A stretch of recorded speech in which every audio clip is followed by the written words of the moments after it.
Hello and welcome to the 19th edition of the GreenWave podcast by SYNI International. I'm SYNI, your host, and today's topic is the electricity blackout in Portugal, Spain, and parts of France on April 28th, in what's quickly become known as the Great Iberian Blackout. In this episode, we'll explore what happened, why it happened, and how we can learn from it to build a more stable and sustainable energy future. Let's dive right in. On that Monday, life was proceeding as normal for hundreds of millions across the Iberian Peninsula. People filled office buildings, shopped in bustling downtown areas, drove on motorways, and carried on with daily tasks that rely on the steady, ever-present hum of electricity. Then, seemingly out of nowhere, a substantial portion of the grid went down, leaving homes, businesses, and public transportation networks without power. Trains came to a standstill in their tracks, offices lost computing access, and phone networks became spotty or failed entirely. The resulting chaos from this sudden outage drew attention not only in Spain and Portugal, but also in southwestern France, where parts of its electricity network experienced similar disruptions. What made this incident so dramatic was not just that it was a simple outage affecting a small local region. It was, in fact, one of the most significant blackouts in Europe in 2 decades. People stuck in elevators, trains stalled in tunnels, and the everyday business of modern life ground to a halt. When the lights go out in 1 or 2 cities, it's serious. But when entire regions and interconnected nations experience a nearly simultaneous failure, it raises a lot of hard questions about how our electricity grids operate and how they're evolving. To understand this event, we need to explore the fundamentals of power grids and what keeps them stable. Electricity is typically supplied at a frequency of 50 Hz in much of Europe. Every power plant, every renewable energy generator, and every consumer's use of electricity collectively influences whether that frequency stays at or near 50 Hz. If generation and consumption are in balance, the system remains stable. However, if there's an unexpected change, like a sudden drop in generation or a large, abrupt change in demand, then the frequency can deviate. Normally, slight changes in frequency are corrected almost instantly by grid operators and power plants, automatically adjusting their outputs. But when changes become too large, the system can reach a point where it begins shedding load or forcing generators offline to protect equipment. Around midday, the frequency in Spain's electricity grid fell sharply from around 50 Hz to about 49 Hz, which is a much bigger shift than it sounds. A move of even 0.1 Hz can trigger automatic safety measures that disconnect some power stations to avoid potential damage. The resulting drop in supply can cascade throughout the region because Portugal's grid is heavily dependent on Spain's system, and France's southwestern areas are connected across the Pyrenees. Once the interconnected system starts to wobble, the rest of the network feels the tremors. Operators in France and beyond saw the frequency drop and acted fast to isolate their grids, effectively creating barriers so the disturbances wouldn't take out even larger sections of Europe's system. This isolation may have contained the problem, but it also meant that Spain and Portugal could no longer count on outside help to balance their grids. In the aftermath, operators and experts pointed to a sudden loss of generation in southwestern Spain as the initial trigger. That area hosts a significant amount of solar capacity, so one theory suggested that an unexpected cloud cover or a technical problem at multiple solar facilities caused a cascade of disconnections. Another possibility involved physical damage to transmission lines or a fault in some critical infrastructure that ultimately led to a domino effect. But the overarching issue was a phenomenon known as low inertia, when the electricity system lacks enough large rotating masses to buffer changes in frequency. Traditionally, big power stations with heavy spinning generators provide what is called inertia. A sudden disturbance doesn't yank the frequency around as dramatically when you have a lot of rotating machinery supporting the grid. But in a modern grid, dominated by wind and solar, you have more inverter-based generation. This technology can feed power into the grid, but doesn't inherently offer the same stabilizing inertia, unless it's specifically engineered to do so. That's where some critics have jumped in to blame too much solar for the blackout. They argue that because so many renewable systems don't have the same stabilizing rotating mass, the grid was inherently vulnerable. Yet, many experts say that's not the entire story. True, inverter-based systems need better configurations to help with frequency control. True, the grid may have been at a low inertia point that day, which made it sensitive. But if the infrastructure is designed properly, if we install grid-forming inverters, synchronous condensers, battery systems for frequency response, or other balancing technologies, then high shares of wind and solar can operate just fine. This is not a condemnation of renewable energy itself. It's about the policy, planning, and engineering that go into making sure the system can handle variability. When we look specifically at the data from that day, we see some stark shifts in Spain's generation, mixed pre-incident and post-incident. Before the incident, solar was producing a large chunk of power, well over 18 gigawatts at times, while nuclear, wind, hydro, and natural gas filled in the rest. Then, after the sudden drop, nuclear reactors went offline to protect themselves, solar tripped out in large amounts, and wind also fell to a lower output. Exports, which had been flowing out of Spain, went to zero because you can't export when your own grid is unstable. A significant portion of the power stations needed to protect themselves by disconnecting. Portugal, closely tied to Spain's electricity system, suffered a similar fate. The entire Iberian network was essentially thrown into darkness in many areas. Meanwhile, southwestern France felt the effects of the frequency disturbance but recovered quickly once the protective measures cut the link to Iberia. It was a sobering reminder that in an interconnected Europe, issues in one country can travel rapidly across borders, but also that quick action can prevent a total Europe-wide collapse. In the days following the blackout, many pointed out that we shouldn't just single out solar in general as the culprit. The conversation shifted toward how to improve grid resilience by introducing what experts call grid-forming technologies. Modern renewable inverters, in many cases, are grid-following, meaning they detect the frequency of the system and match it. They don't create their own stable frequency reference. Grid-forming inverters, on the other hand, can act more like traditional spinning generators. They can sustain frequency or help stabilize it even if the system is wobbling.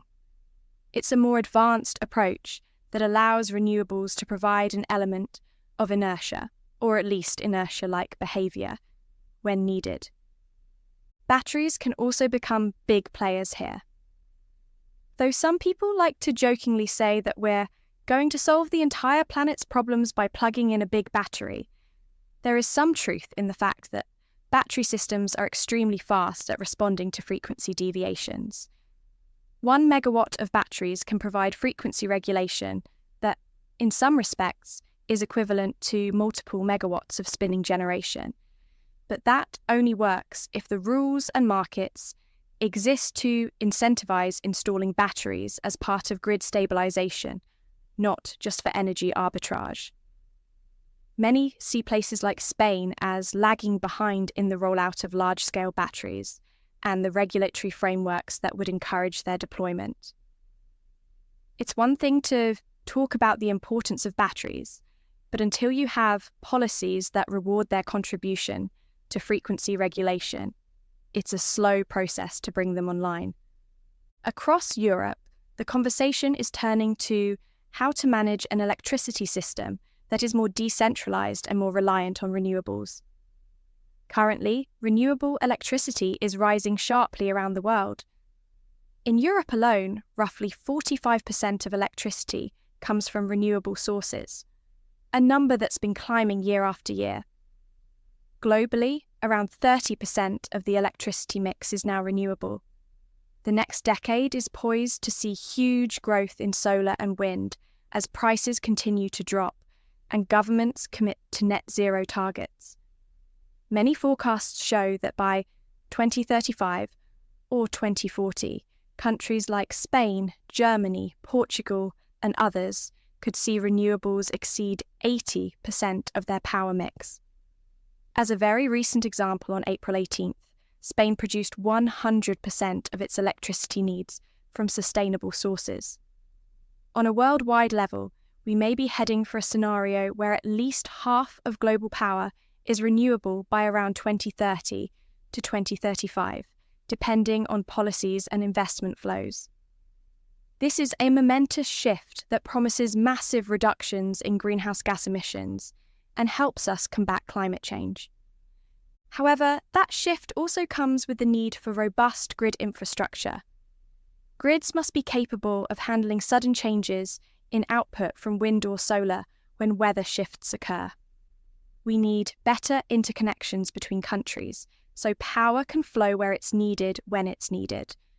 We also need more advanced controls and real-time monitoring systems that give operators the ability to pinpoint small changes in frequency or voltage before they cascade.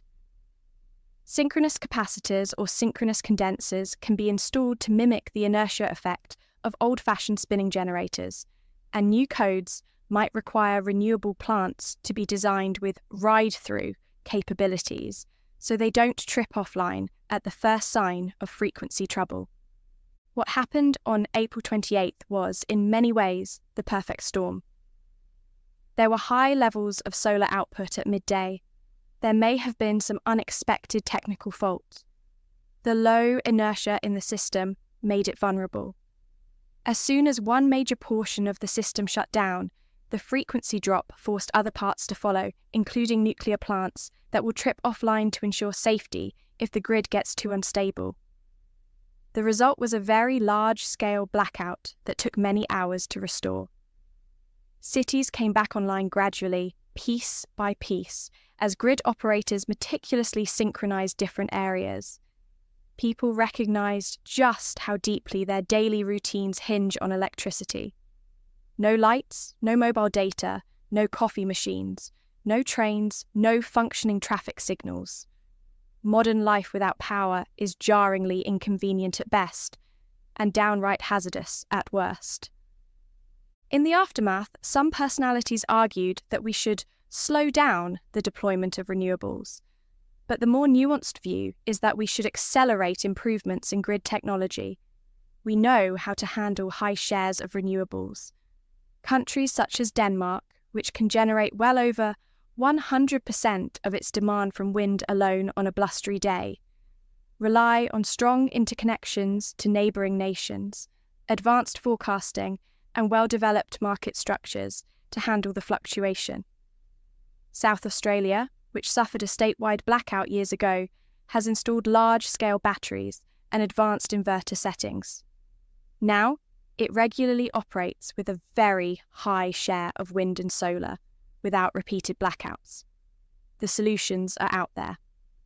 Ultimately, the lessons from this blackout lead us toward a few key suggestions for the Iberian system and for Europe more broadly. First, system inertia should be measured and monitored in real time. Some countries already do this. For example, one operator publishes the inertia of its system, Live Online for transparency, and to guide operational decisions. Having real-time visibility into how strong or weak the grid is at any moment allows operators to quickly decide if backup generation should be brought online or if certain protections need to be temporarily adjusted. Second, grid-forming inverters need to be more widely deployed. This might involve requiring new renewable projects to include the capability for frequency support or ride-through, so they can act more like the rotating machines of the past. When solar and wind farms can support the grid rather than rely on it, they cease to be a weak point. Third, a new type of system service called fast frequency response is often discussed. This allows batteries, flywheels, or other resources to inject power within fractions of a second to arrest a frequency drop. That quick intervention can prevent a cascade of trippings that turns a small disturbance into a system-wide outage.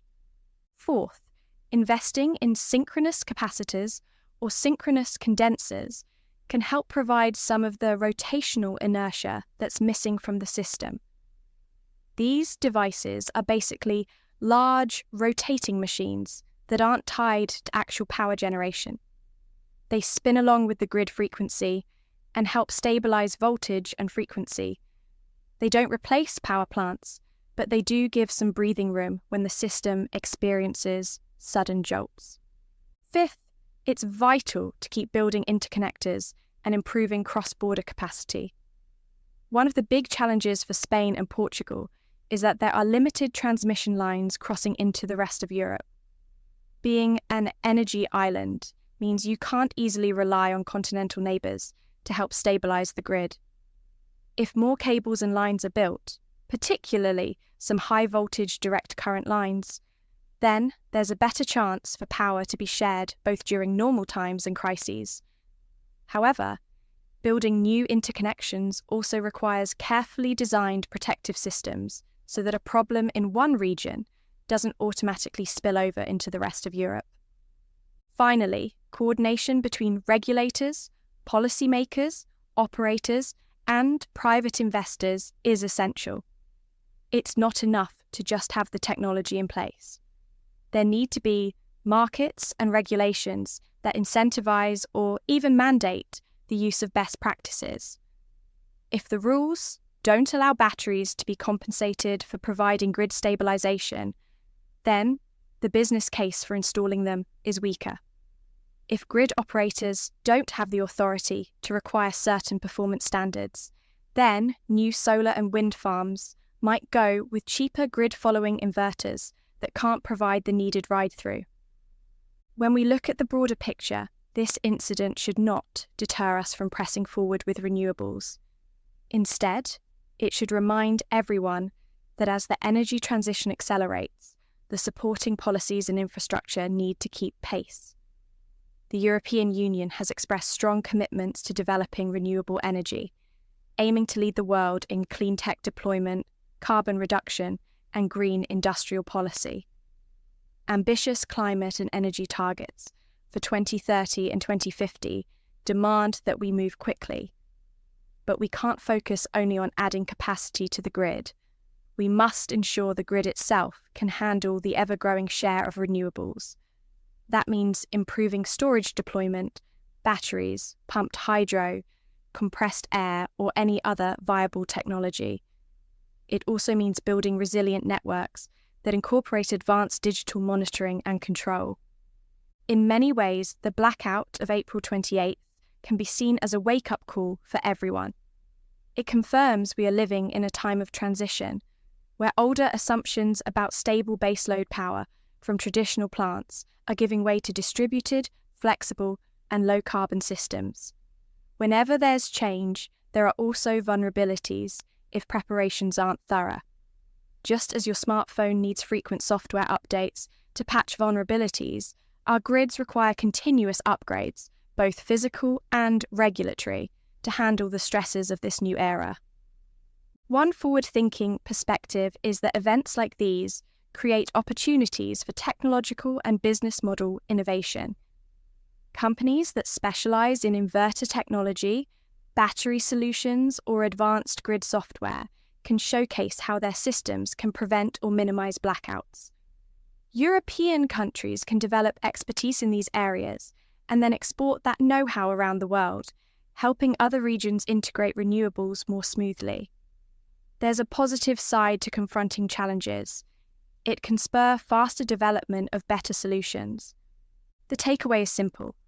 Blaming solar or wind for such incidents is far too simplistic. The question is how to design systems that harness these clean sources without sacrificing reliability. We have the knowledge, we just need to implement it. The next time Spain or Portugal see a sunny, windy day, the hope is that they'll have enough flexible reserves, advanced inverters, synchronous condensers, or quick response systems to weather any sudden shifts without tipping into a regional blackout. Looking at the next 10 years, expect renewable electricity to keep growing at a remarkable pace. Solar power costs are projected to continue falling, and wind technology is evolving in leaps and bounds, especially offshore wind, with large turbines that can produce more power than ever before. On a global scale, the amount of new renewable capacity being installed each year is at an all-time high, and many analysts predict that by 2035 or 2040, more than half of global electricity could be sourced from renewable energies. Europe, in particular, sees this as an area where it can become self-sufficient in energy, reduce reliance on imported fossil fuels, and lead global climate efforts. Yet for all these benefits to be fully realised, grid reliability must be prioritised, funded, and carefully regulated. Across Europe, many grid modernisation projects and expansions of interconnectors are already underway.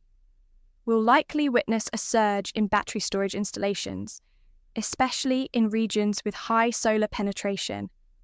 Policy reforms to create fast frequency response markets will likely accelerate, giving battery owners and even electric vehicle fleets incentives to help stabilise the grid when large disturbances happen.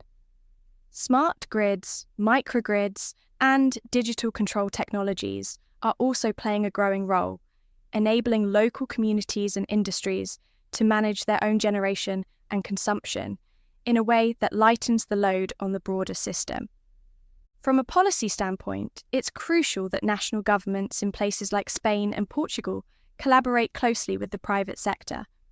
More streamlined permitting for new transmission lines, advanced solar and wind projects and storage installations can help avoid bottlenecks that slow the adoption of crucial solutions. There's a lot of capital out there seeking to invest in clean infrastructure. If the regulatory environment is supportive, those investments can flow quickly into making the grid stronger and more flexible, minimizing the risk of future blackouts. Another area that often flies under the radar is consumer participation. Many households now have rooftop solar panels, or they drive electric cars with batteries that could, in theory, help balance the grid if plugged in at the right times with the right technology. If policy frameworks reward flexible usage, like charging a car at midday when solar output is high, or letting the car battery discharge slightly during an evening peak, millions of small contributions can combine to create a big stabilizing effect. This concept, often called a virtual power plant, brings together thousands or millions of tiny energy resources under a central management system. The potential is huge, but it requires the right digital platforms and market rules. With all that in mind, we should see the April 28th blackout not as a fatal flaw in renewables, but as a pivotal moment to refocus and accelerate the necessary grid improvements. Big shifts in any industry often come with hurdles. When it comes to electricity and sustainability, the stakes are too high to remain complacent. The enormous potential of renewable energy to reduce carbon emissions, enhance energy security, and create new economic opportunities is undeniably positive. We just have to make sure the wiring, both literal and metaphorical, can handle it. Well, that's a wrap on our 19th GreenWave podcast episode. We appreciate you sharing your time. You can find us on Apple Podcasts, Spotify, iHeart, Podchaser, Boomplay, and Player FM, so feel free to follow the pod and share with friends. We'd love if you would leave a review. If you have missed any of our LinkedIn posts or the GreenWave Gazette, you can always catch us on LinkedIn, X, Facebook, Instagram, or visit synergy-international.net. We'll keep reflecting on the trends shaping sustainable finance and global policy. Until next time, keep riding the green wave of sustainability. Stay inspired and keep advocating for a healthier planet.